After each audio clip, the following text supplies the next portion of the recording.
नमस्कार दोस्तों, कैसे हैं आप सब। आशा करता हूं आप सभी सुखी व स्वस्थ होंगे। दोस्तों, आज का ये वीडियो आप सभी के लिए बहुत ही खास होने वाला है दोस्तों, क्योंकि खबर ही कुछ ऐसी है जिसको आपके साथ डिस्कस करना बहुत ज्यादा जरूरी हो गया दोस्तों, जैसा कि आपको पता ही है कि महाराष्ट्र के चुनाव नतीजे आ चुके हैं और उन चुनाव नतीजों में इंडिया गठबंधन किस तरह से हारा दोस्तों, ये भी किसी से छुपा नहीं है दोस्तों। लेकिन दोस्तों, अब ऐसा लगता है कि इंडिया गठबंधन अब जाग चुका है। कैसे जाग चुका है दोस्तों, इसके बारे में हम चर्चा आगे जरूर करेंगे। महाराष्ट्र के चुनाव खत्म हो चुके हैं और अब दिल्ली विधानसभा चुनावों की बारी है दोस्तों।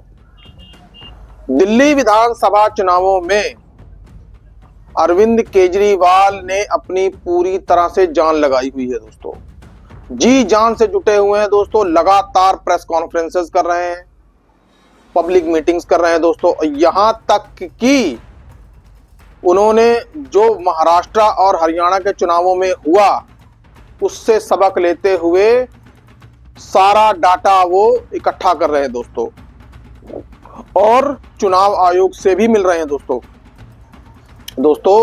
अरविंद केजरीवाल चुनाव आयोग से भी मिले।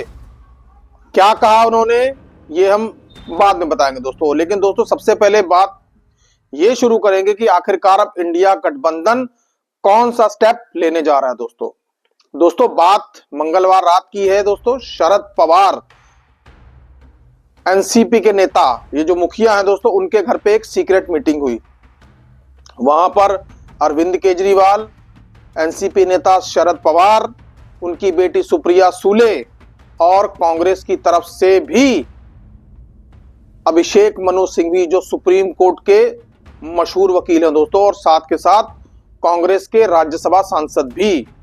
और दोस्तों, उस बैठक में अरविंद केजरीवाल भी मौजूद थे दोस्तों। ये मीटिंग एक ऐसी सीक्रेट मीटिंग थी जिसमें एक बहुत बड़ा फैसला लिया गया दोस्तों। इस बात की पहले सुगबुगाहट थी कि शायद विपक्ष के नेता अब चुनाव आयोग के खिलाफ या चुनावी प्रक्रिया के खिलाफ सुप्रीम कोर्ट जाएंगे दोस्तों। लेकिन दोस्तों, एनसीपी के नेता जगताप ने इस बात का खुलासा किया है दोस्तों कि इंडिया गठबंधन अब इन परिस्थितियों से निपटने के लिए सुप्रीम कोर्ट जाएगा दोस्तों। हालांकि ईवीएम को लेकर या चुनावी प्रक्रिया को लेकर कई तरीके की याचिकाएं सुप्रीम कोर्ट में डाली गई, लेकिन दोस्तों सुप्रीम कोर्ट में वो एक एक याचिका खारिज हो गई दोस्तों। कोई भी याचिका टिक नहीं पाई। सुप्रीम कोर्ट ने उन याचिकाओं को एंटरटेन ही नहीं किया। लेकिन दोस्तों, जिस तरह से इस मीटिंग में अभिषेक मनु सिंघवी की मौजूदगी है दोस्तों, तो अपने आप में ये इंडिया गठबंधन के लिए बहुत ही प्रोत्साहित कर देने वाली बात है दोस्तों।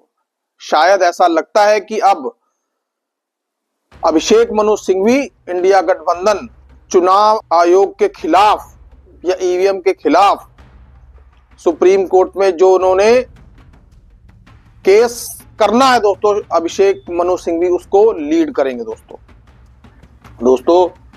अब जैसा कि आप सभी जानते ही हैं कि अभिषेक मनु सिंघवी एक सुप्रीम कोर्ट के ऐसे वकील हैं दोस्तों जो पर हेयरिंग के हिसाब से लाखों रुपए में फीस लेते हैं दोस्तों। तो दोस्तों, यदि अभिषेक मनु सिंघवी सुप्रीम कोर्ट में इंडिया गठबंधन की तरफ से चुनाव आयोग या ईवीएम के खिलाफ कोई केस डालेंगे तो शायद मामले को पूरी तरीके से रीड आउट करके और उस मामले की पूरी तह तक जाकर ही करेंगे दोस्तों। अब ये तो उनको भी जब पता है कि सुप्रीम कोर्ट में इस तरीके के मामले कई खारिज भी हो चुके हैं दोस्तों। लेकिन दोस्तों, चलिए खैर, वक्त पर ही सही, अब विपक्ष धीरे धीरे जागने लग गया है दोस्तों। पहले आपने अक्सर कर देखा होगा कि कांग्रेस जब हरियाणा चुनाव हार गई तब ईवीएम के ऊपर ठीकरा फोड़ना शुरू कर दिया। महाराष्ट्र का चुनाव जिस तरीके से भारतीय जनता पार्टी ने जीता, तब भी विपक्ष ने काफी हो हल्ला किया। मरकरवाड़ी गांव का इंसिडेंट आपके सामने आया दोस्तों, और महा विकास आघाड़ी के कई नेताओं ने या विधायकों ने शपथ ना लेने की बात कही, और हारे हुए विधायकों ने तो कई सबूत पेश किए, लेकिन बातें आई गई हो गई दोस्तों। लेकिन अब जिस तरह से ये सीक्रेट मीटिंग शरद पवार के घर पे हुई है दोस्तों, उससे तो ये साफ संदेश जा रहा है कि अब इंडिया गठबंधन ने चुनाव आयोग के खिलाफ और ईवीएम के खिलाफ अब कमर कस ली है दोस्तों। वहीं एक बात और भी है, यदि हम इंडिया गठबंधन की ही बात कर लें तो इंडिया गठबंधन में यदि कोई और नेता चुनावों के लिए सीरियस दिखाई दे या ना दिखाई दे दोस्तों, या जिस तरीके की एक्टिवनेस चुनाव के प्रति अगर कोई नेता दिखा रहा है तो दोस्तों वो है अरविंद केजरीवाल। दोस्तों हालांकि दिल्ली की विधानसभा की चुनावों की तारीखों का अभी तक कोई ऐलान नहीं हुआ, लेकिन अरविंद केजरीवाल पहले से ही एक्टिव नजर आ रहे हैं दोस्तों। अरविंद केजरीवाल ने दिल्ली की अलग अलग विधानसभाओं से डेटा इकट्ठा करना शुरू कर दिया है दोस्तों। लोगों से मिलना, जनसभाएं करना, और दोस्तों चुनाव आयोग को लगातार हो रही धांधली के बारे में बता रहे हैं और उन्हें लिखित शिकायतें सौंप रहे हैं दोस्तों कई जगह पर वोट कटने की खबरें आ रही हैं दोस्तों, और अरविंद केजरीवाल इन सभी को उजागर कर रहे हैं दोस्तों आपको याद ही होगा, कुछ दिन पहले अरविंद केजरीवाल ने एक प्रेस कॉन्फ्रेंस की थी और दोस्तों दिल्ली के एक विधानसभा की 11,000 लगभग वोटें कटने की एप्लीकेशन को लेकर उन्होंने कई सारे ऐसे लोगों को पेश कर दिया जो उसी इलाके में रह रहे थे और उनकी वोटें काट दी गई दोस्तों हालांकि अरविंद केजरीवाल हरियाणा का चुनाव हार गए, लेकिन उन्होंने महाराष्ट्र के चुनावों में शिरकत नहीं की। शिरकत इसलिए नहीं की, उनका यह कहना था कि मेरा पूरा फोकस अब दिल्ली के चुनावों पर है दोस्तों होना भी चाहिए, क्योंकि दोस्तों लगातार 3 बार से अरविंद केजरीवाल दिल्ली का चुनाव जीतते आ रहे हैं दोस्तों यदि दिल्ली अरविंद केजरीवाल के हाथ से चली गई दोस्तों तो अरविंद केजरीवाल की पार्टी का वजूद खत्म हो जाएगा दोस्तों अरविंद केजरीवाल ने शाम को एक फिर से प्रेस कॉन्फ्रेंस की दोस्तों, क्योंकि वो चुनाव आयोग से मिले थे और उन्होंने चुनाव आयोग को लगभग 3,000 पन्नों की डिटेल्स शिकायतों के साथ सौंपी दोस्तों और फिर उसके बाद उन्होंने आकर यह भी कहा कि उन्हें चुनाव आयोग से आश्वासन मिला है दोस्तों। जरा सुनिए अरविंद केजरीवाल आखिरकार क्या कह रहे हैं दोस्तों। कमीशन से मिली, हम लोग इलेक्शन कमीशन के आभारी हैं कि उन्होंने शॉर्ट नोटिस पे हमें मिलने का समय दिया। हमने इलेक्शन कमीशन के सामने 3,000 पेजेस के सबूत रखे कि किस तरह से भारतीय जनता पार्टी दिल्ली के मौजूदा लोगों के, जो लोग अपने अपने घरों में कई सालों से रह रहे हैं, उन लोगों के बहुत बड़े स्तर के ऊपर हजारों की तादाद में वोट कटवाने का षड्यंत्र रच रही है। हमने उनके सामने रखा कि और ये जो वोट कटवाए जा रहे हैं ये अधिकतर गरीब लोगों के, एससी लोगों के, दलितों के, पूर्वांचली लोगों के, जो कि झुग्गियों में रहते हैं, कच्ची कॉलोनियों में रहते हैं, ऐसे लोगों के वोट कटवाने का षड्यंत्र रचा जा रहा है। और आप सोच सकते हो कि एक वोट का मायना क्या होता है एक आम आदमी के लिए। एक वोट बनने से वो इस देश का नागरिक बनता है। तो जब आप किसी वैलिड आदमी के, लीगल आदमी के वोट कटवा देते हैं तो उसका नागरिकता का आधार आप छीन रहे हैं, इस देश में रहने का अधिकार छीन रहे हैं। और इसके अलावा वोट के आधार पे बहुत सारे बेनिफिट्स उसको सरकार से मिल रहे हैं, उन सारे बेनिफिट से आप उनको वंचित कर देते हैं। हमने आज चुनाव आयोग के सामने रखा कि कैसे शाहदरा में बीजेपी के एक पदाधिकारी ने चोरी छिपे 11,008 वोटर्स की लिस्ट कटवाने के लिए चुनाव आयोग को दी और चुनाव आयोग ने चोरी छिपे इसके ऊपर काम करना चालू कर दिया। हमने उनके सामने रखा कि किस तरह से कई विधानसभाओं में, जनकपुरी में 24 बीजेपी के कार्यकर्ताओं ने 4,874 वोट काटने के लिए आवेदन किया है। तुगलकाबाद में 15 बीजेपी के वर्कर्स ने 2435 वोट काटने के लिए आवेदन किया है। तुगलकाबाद के एक पोलिंग बूथ की तो कहानी बहुत ही अजीबोगरीब है। बूथ नंबर 117, इस बूथ पे 1337 टोटल वोट हैं। उन 1337 में से 554 वोट काटने के लिए 2 लोगों ने अप्लाई किया। 554 वोट, यानी कि एक ही बूथ के 40% वोट काटने के लिए आवेदन किया इन लोगों ने।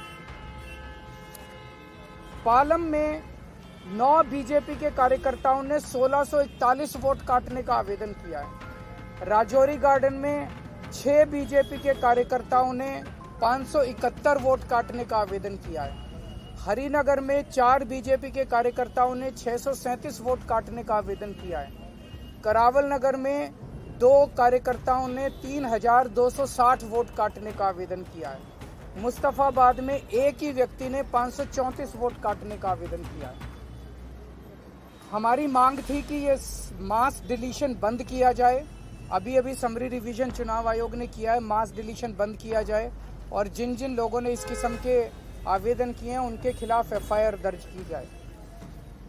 चुनाव आयोग ने मोटे मोटे तौर पे 3-4 हमें आश्वासन दिए।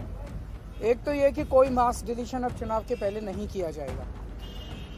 दूसरा ये कि अगर कोई भी डिलीशन किया जाता है तो वो लिस्टों के आधार पे नहीं किया जाएगा। किसी को भी अगर डिलीशन कराना है तो उसे फॉर्म 7 भरना पड़ेगा, उसी के आधार पे डिलीशन होगा। और अगर चुनाव आयोग तय करता है कि कोई डिलीशन होना है तो उस पे पहले फील्ड इंक्वायरी होगी और फील्ड इंक्वायरी में बीएलओ जो है वो अपने साथ बाकी पार्टियों के पदाधिकारियों को, रिप्रेजेंटेटिव्स को भी साथ लेके जाएंगे। तो सभी पार्टियों के रिप्रेजेंटेटिव्स के साथ फील्ड इंक्वायरी होगी और उस फील्ड इंक्वायरी के बाद ही किसी का नाम काटा जाएगा। ये बहुत बड़ा आज एश्योरेंस है चुनाव आयोग का। अगर ऐसा होता है तो हमें लगता है कि गलत डिलीशन सारे बंद हो जाएंगे। एक और बात कही गई कि अगर कोई एक आदमी 5 से ज़्यादा डिलीशन के लिए अप्लाई करता है तो उस मामले में एसडीएम को खुद फील्ड इंक्वायरी के लिए जाना पड़ेगा और उस फील्ड इंक्वायरी में बाकी पार्टियों के लोग भी साथ जाएंगे। हमने जब इंसिस्ट किया तो चुनाव आयोग ने भरोसा दिलाया है कि जिन लोगों ने फर्जी डिलीशन के लिए अप्लाई किया है उनके ऊपर एफआईआर करने के ऊपर चुनाव आयोग विचार करेगा। तो मुझे लगता है कि काफ़ी सकारात्मक मीटिंग रही चुनाव आयोग की। जो आज एश्योरेंसेस चुनाव आयोग ने दिए हैं, अगर ये सारे एश्योरेंसेस पूरे हो जाते हैं तो मैं समझता हूँ कि दिल्ली के लोगों को फिर मास डिलीशंस की जो एक चिंता है वो चिंता करने की जरूरत नहीं एफआईआर संज्ञान में खुद से लेके चुनाव आयोग करेगा, आप लोग की तरफ से किया जाएगा? हमने सारा डेटा, मैंने कहा 3000 पेजेस का डेटा हम देके आए हैं। सर, आपने कोई नाम सुझाया है जिनके खिलाफ होनी चाहिए एफआईआर? वो सारे जिन जिन लोगों का, एक तो शादरा के बीएलए, बीजेपी का जो बीएलए उसके खिलाफ होनी चाहिए, और दूसरा जिन जिन लोगों ने जिन जिन विधानसभाओं में गलत डिलीशन के लिए दिए वो सब नाम हम देके आए हैं।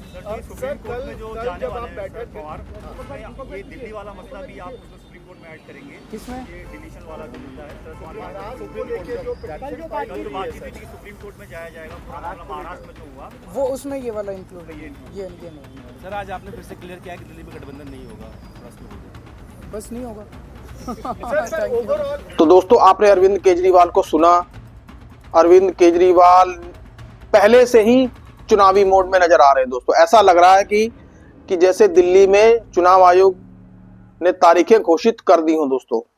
हालांकि ज्यादातर पार्टियां जब चुनाव की तारीखें घोषित हो जाती है तो उसके हफ्ते 2 हफ्ते बाद ही जागती हैं, लेकिन अरविंद केजरीवाल लगता पहले से ही एक्टिव नजर आ रहे हैं दोस्तों। यदि कांग्रेस या और अन्य विपक्षी दल समय रहते इस तरीके के स्टेप पहले से ही उठा लेते तो शायद हरियाणा और महाराष्ट्र के चुनावों के नतीजे कुछ और ही होते दोस्तों। खैर दोस्तों, अरविंद केजरीवाल जिस तरीके से चुनाव आयोग के सामने हर शिकायत को लिखित दे रहे हैं दोस्तों, और अपनी हर शिकायत को डॉक्यूमेंटेड बना रहे हैं दोस्तों। डॉक्यूमेंटेड यानी कि मीडिया के सामने हो या लिखित शिकायत देना हो, हर शिकायत को डॉक्यूमेंटेड बना रहे हैं दोस्तों, ताकि यदि आने वाले चुनावों में ऐसा कुछ होता है दोस्तों, अरविंद केजरीवाल इन सबका जवाब देने में सक्षम हो दोस्तों। इस बात के लिए अरविंद केजरीवाल की तारीफ भी की जानी चाहिए दोस्तों। खैर दोस्तों, अरविंद केजरीवाल जिस तरह से लगे हुए हैं और इंडिया गठबंधन ने सुप्रीम कोर्ट में जाने की तैयारी जिस तरीके से कर ली है, अब आने वाले समय में यह देखा जाएगा कि इंडिया गठबंधन अपनी इस कोशिश में कितना कामयाब हो पाएगा। और अरविंद केजरीवाल भी जिस तरीके से प्रोएक्टिव नजर आ रहे हैं, अरविंद केजरीवाल कितना कामयाब हो पाएंगे। दोस्तों आज के लिए बस इतना ही। सुखी रहिए, स्वस्थ रहिए। जय हिंद, जय भारत।